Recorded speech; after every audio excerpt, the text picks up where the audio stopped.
त्याग और तपश्चर्या, ये दो के बलबूते पर नारी पूरे विश्व को परिवर्तन कर सकती है। नारी बदल सकती है, समाज बदल सकता है, युग बदल सकता है। त्याग और तपश्चर्या की शक्ति जबरदस्त है और भगवान ने नारी को बिल्कुल अंदर फिट करके भेज दिया है। भाइयों बहनों, नारी के अंदर भी भगवान ने वो संपदा दी है। दया, ममता, करुणा, प्रेम, त्याग, तपस्या, ये नारी के मूलभूत गुण हैं। पर वो हमने ईर्ष्या में, द्वेष में और जो भी बुराइयां हो सकती है उसके अंदर हमने ढक दिया है। यदि ये हमने खत्म कर दिया तो भगवान हमारे सामने है। हमको भक्त और भगवान को मिलाने के लिए कोई भी रोक नहीं सकता है। पर ये ईर्ष्या और अहंकार व्यक्ति का पतन कर देता है। किस बात में ईर्ष्या आती है? कोई आगे बढ़ गया, किसी का नाम हो गया, किसी का पद हो गया, किसी का रुपया हो गया, किसी के पास और कुछ आ गया, उसके चलते हमारे अंदर वो ईर्ष्या, डा, अहंकार जन्म लेता है और सोचता है कि ये कैसे निकल गया, मैं कैसे रह गई।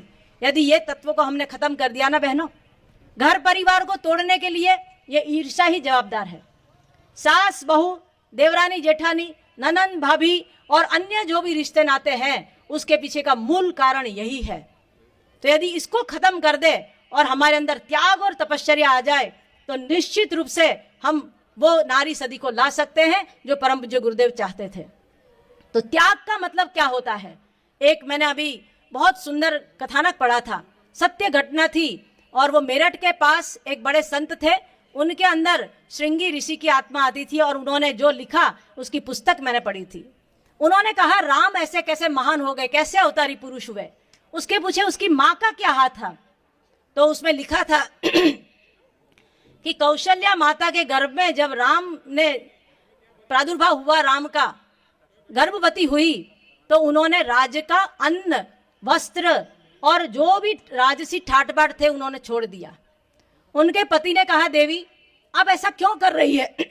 देव, यदि मैं राज्य का अन्न और वस्त्र और यदि मेरे शरीर में कुछ भी जाएगा राजसी चीज, तो मैं वो त्यागी तपस्वी संतान को पैदा नहीं कर सकती हूँ। भगवान ने मुझे 2 हाथ दिए हैं, भगवान ने मुझे बुद्धि दी है, भगवान ने मुझे श्रम करने की ताकत दी है।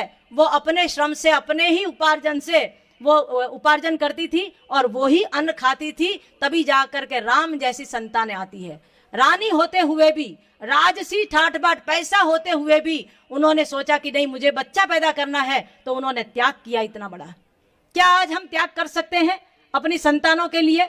हम घर तो बड़ा अच्छा बनाते हैं, इंटीरियर डेकोरेटर को बुलाएंगे, बढ़िया बढ़िया घर बनाएंगे, बढ़िया डेकोरेटिव बनाएंगे, पर हम बच्चे के निर्माण के लिए ऐसा सोचते हैं क्या? हम बहनें जब आलू और सब्जी वगैरह खरीदने जाते हैं, 5, 10, 15, 20, 50 रुपये किलो की कीमत होती है, पर चारों तरफ से देखते हैं कहीं सड़ी तो नहीं है, कहीं खराब तो नहीं है। जब मटका लेने जाते हैं तो 2 बार टकोरे मार करके देखते हैं कि इसमें दरार तो नहीं है, फूटा तो नहीं है। क्या इतनी जागरूकता, क्या इतना ध्यान हमने अपने संतान निर्माण के लिए किया क्या? यदि श्रेष्ठ संतान पैदा करना है तो उसके लिए भी पहले से प्लानिंग करना चाहिए, पहले से तैयारी करनी चाहिए, मानसिकता होनी चाहिए पति और पत्नी दोनों की। पर हमारे शास्त्रों ने लिखा है कि लड़के और लड़की को कैसा होना चाहिए, दोनों संस्कारवान होंगे तब जाकर के उनसे आने वाली पीढ़ी और ज्यादा संस्कारवान होगी। समझदारी, ईमानदारी, जिम्मेदारी, बहादुरी, ये गुण हमारे अंदर आने चाहिए और इन गुणों की खान नारी को बताया है, क्योंकि नारी में होगा तो उनके बच्चों में आएगा, उनके परिवार में आएगा। पर आजकल नारी के अंदर ये गुण कहीं खो गए हैं और ये खो गए हैं, इसीलिए उससे बोध कराने के लिए परम पूज्य गुरुदेव ने नारियों का आवाहन किया है। तो हमें करना क्या होगा? अपने अंदर की जो त्रुटियां हैं, जो कमियां हैं, हमारे अंदर के जो अवगुण है, उसको एक एक करके दूर करना होगा। पर दूर हो तो हो कैसे? घर में अकेले बैठे रहेंगे दूर होगा? यदि चिंतन करेंगे, स्वाध्याय करेंगे, साधना करेंगे, तो निश्चित रूप से हम अपनी कमियों को देख सकते हैं। पर यदि इतना टाइम नहीं है तो परम पूज्य गुरुदेव ने एक और मार्ग दिखाया है। उन्होंने कहा कि कलयुग में सबसे ऊंची साधना है सेवा की। जब बहनें बहनों के बीच में काम करेंगी तो क्या होता है, हमें अपनी कमियां पता चलती है। ये बहन के अंदर ये अच्छाइयां हैं, मेरे अंदर ये कमी है, इसके अंदर ये अच्छी बात है, मेरे अंदर नहीं है। तो ये हमारी कमियों को हम देख सकते हैं। यदि घर में रहे तो हम नहीं देख सकते उतना, पर जब समूह के बीच में जाते हैं, दूसरों के बीच में जाते हैं, हम सबके बीच में एडजस्टमेंट कर पाते हैं कि नहीं कर पाते हैं। और एक बात मैं और बता देती हूँ, ये मनोविज्ञान है।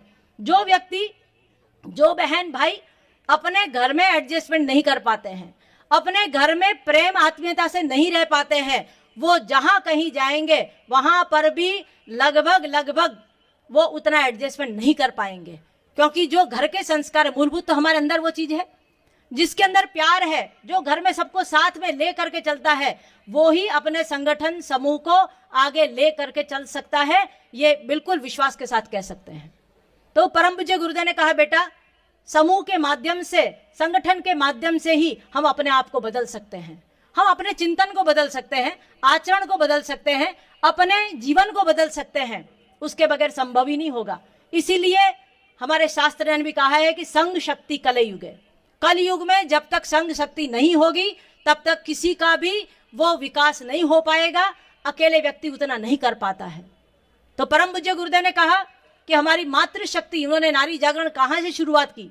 वंदनीय माता जी ने शुरुआत में 5 बहनों को लेकर के एक छोटा सा समूह चलाया, उनको पढ़ाया लिखाया, योग्य बनाया, धीरे धीरे देव कन्याओं को बुलाया, उन देव कन्याओं की शादी करके और उनको फिर क्षेत्रों में भेजा।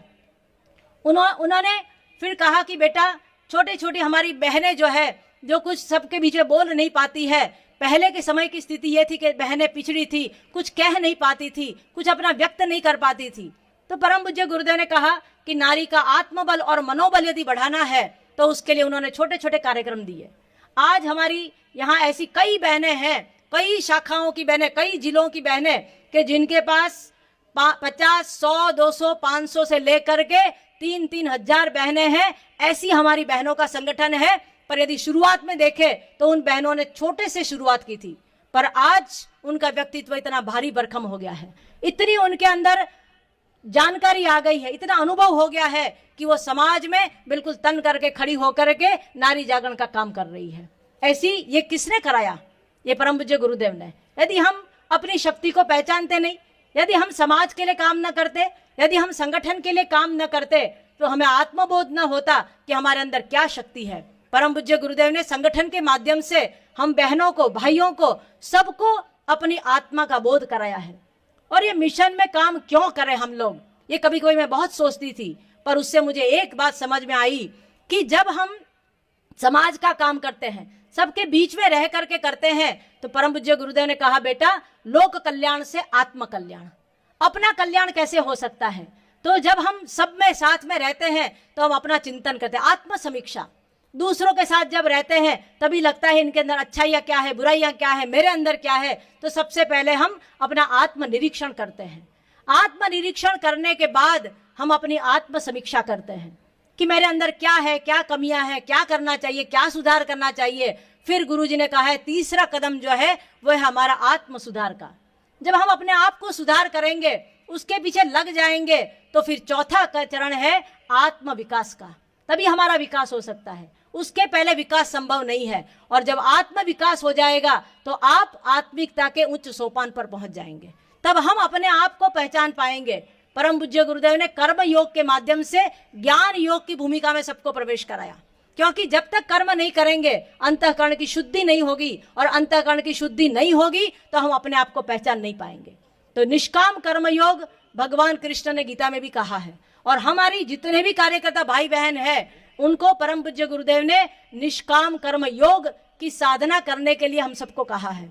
जिनने वो साधना की है उनका व्यक्तित्व आज कहां से कहां पहुंच गया है, और जो किसी कारणवश, अज्ञानतावश, कहीं कोई हमारे संस्कारवश उस चीज को नहीं देख पाए हैं, उनका व्यक्तित्व उतना विकसित नहीं हो पाया है।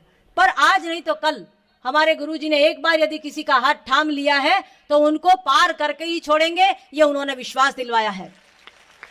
तो हमें गुरु ने जो कहा है उनके बातों पर विश्वास करके, उन्होंने जो छोटी छोटी साधना पद्धति बताई है उस पर आगे बढ़ करके हमें अपने जीवन को अपना निर्माण करना है। भाइयों बहनों, समाज कल्याण से, लोक कल्याण से आत्म कल्याण निश्चित रूप से होता है, उसमें कोई शक नहीं है। एक इंसान आए थे, हिमालय के एक बड़े साधक थे, कई सालों से तपस्या कर रहे थे। शांति कुंज में आए, वहाँ हमारे एक बहुत तपस्वी साधक, कई साधक है, तो एक हमारे भाई को मिले और उन्होंने चर्चा की गुरुजी के लिए कि आपके गुरुजी क्या करते हैं, आपका मिशन क्या करता है, कैसे काम करते हैं। तो उन्होंने साधना पद्धति और अपने कार्यक्रम छोटे छोटे बताए कि हमारे कार्यकर्ताओं को गुरुजी ने कहा भाई आप मंडल बनाओ, फिर उसके माध्यम से आप यज्ञ, दीप यज्ञ, संस्कार और ज्ञान रथ, जोला पुस्तकालय और ये छोटे कार्यक्रम हमको जोड़ दिया है।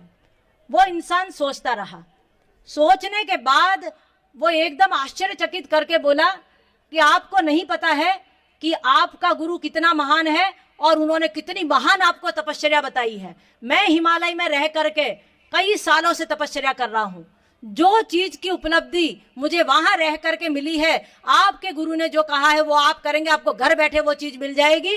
इतनी ऊंची चीज उन्होंने बताई है। बहनों, हमें अपने अंदर एक ही गुण को जागृत करना है, त्याग और तपश्चर्या। अपने अंदर की जितनी क्षुद्रताएं हैं उनको त्याग देंगे तो हमारे अंदर जो देवी गुण है वो निश्चित रूप से निखर जाएंगे। और उन्हीं देवी गुणों को जागृत करने के लिए परम पूज्य गुरुदेव ने, भगवान श्री कृष्ण ने और जितने भी अवतारी पुरुष आए हैं, उन्होंने हम आपसे एक ही आशा अपेक्षा रखी है कि मातृशक्ति जग जाएंगी, माता के वो दिव्य गुणों का लाभ समाज को मिलेगा। तो फिर से महर्षि अरविंद ने कहा है, विवेकानंद जी ने कहा है और नॉस्ट्राडेमस, जिन डिक्सन, प्रोफेसर हरार, प्रोफेसर किरो, इन भविष्यवक्ताओं ने भी कहा है कि आने वाले दिनों में भारत को विश्व का नेतृत्व करना है और इसमें कोई शक नहीं है, होगा, पर वो तभी होगा जब हमारी नारी शक्ति जग जाएंगी। आज आवश्यकता है श्रेष्ठ व्यक्तित्व की,